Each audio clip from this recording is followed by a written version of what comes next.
வணக்கம். காலை நேர பிரதான செய்திகளின் ஊடாக நர்மதா சிறில் முதலில் தலைப்பு செய்திகள். சபைக்கு வந்தே அறிவிப்போம், மத்திய வங்கி ஆளுநர் அதிரடி.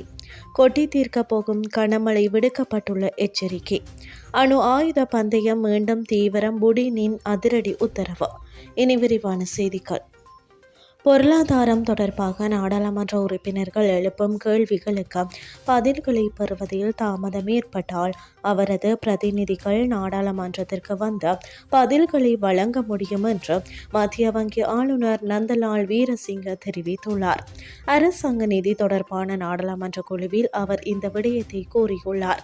இந்த நிகழ்வில் பேசிய மேற்படி குழுவின் தலைவர் நாடாளுமன்ற உறுப்பினர் கர்சடி சில்வா, ஒரு நாடாளுமன்ற உறுப்பினர் பணவியல் கொள்கை, பணவீக்கம் அல்லது மாற்று விகிதங்கள் குறித்து கேள்விகளை கேட்கும் போதும் அவருக்கு பதில்கள் கிடைப்பதில்லை என்று குறிப்பிட்டுள்ளார்.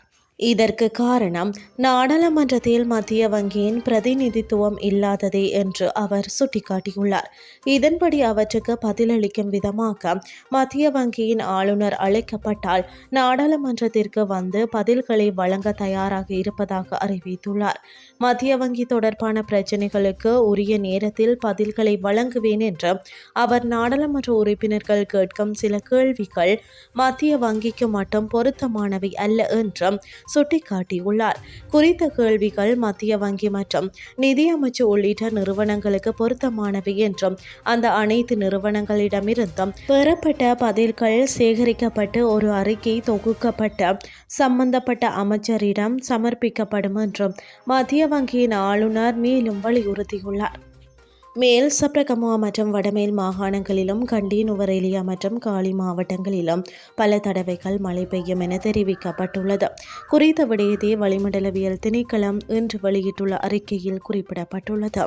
நாட்டின் ஏனைய பிரதேசங்களில் பல இடங்களில் பிற்பகல் 2 மணிக்கு பின்னர் மழையோ அல்லது இடியுடன் கூடிய மழையோ பெய்யக்கூடிய சாத்தியம் காணப்படுகிறது என தெரிவிக்கப்பட்டுள்ளது. மேலும் இடியுடன் கூடிய மழை பெய்யும் போதும் தற்காலிகமாக பலத்த காற்று மற்றும் மின்னல் தாக்கத்தால் ஏற்படும் சேதங்களை குறைக்க போதுமான முன்னெச்சரிக்கை நடவடிக்கைகளை எடுக்குமாறு தெரிவிக்கப்பட்டுள்ளமை குறிப்பிடத்தக்கது. இனி வெளிநாட்டு செய்திகள். அணு ஆயுத சோதனைகளை மீண்டும் ஆரம்பிப்பதற்கான செயல் திட்டங்களை சமர்ப்பிக்குமாறு அதிகாரிகளுக்கு ரஷ்ய ஜனாதிபதி விளாடிமிர் புடின் உத்தரவிட்டுள்ளார். சுமார் 30 ஆண்டுகளாக நிறுத்தி வைத்திருந்த அணு ஆயுத சோதனைகளை மீண்டும் நடத்துமாறு தனது பாதுகாப்பு துறைக்கு அமெரிக்க ஜனாதிபதி டொனால்ட் ட்ரம்ப் உத்தரவிட்டிருந்தார். இதன் எதிரொலியாக விளாடிமிர் புடின் இந்த உத்தரவை பிறப்பித்துள்ளதாக தெரிவிக்கப்படுகிறது. இது தொடர்பில் மேலும் தெரிவித்த புடின், நிறுத்தி வைக்கப்பட்ட அணு ஆயுத சோதனைகளை மறுபடியும் நடத்தும் எண்ணம் ரஷ்யாவுக்கு இல்லை. இருப்பினும் அமெரிக்கா அத்தகைய சோதனையில் ஈடுபட்டால் ரஷ்யாவும் அந்த நடவடிக்கையில் இறங்கும். டொனால்ட் ட்ரம்பின் அண்மை கால உத்தரவை அடுத்து அந்த நாடு மீண்டும் அணு ஆயுத வெடிப்பு சோதனைகளை நடத்தவிருக்கிறதா என்பதை தெரிந்து கொள்ள உளவு அமைப்புக்கு உத்தரவிட்டுள்ளேன்.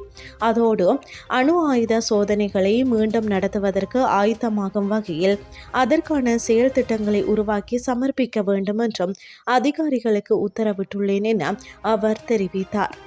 இத்துடன் செய்திகள் யாவும் நிறைவடைகின்றது. அடுத்த இரவு 8:30 எதிர்பாருங்கள். நன்றி.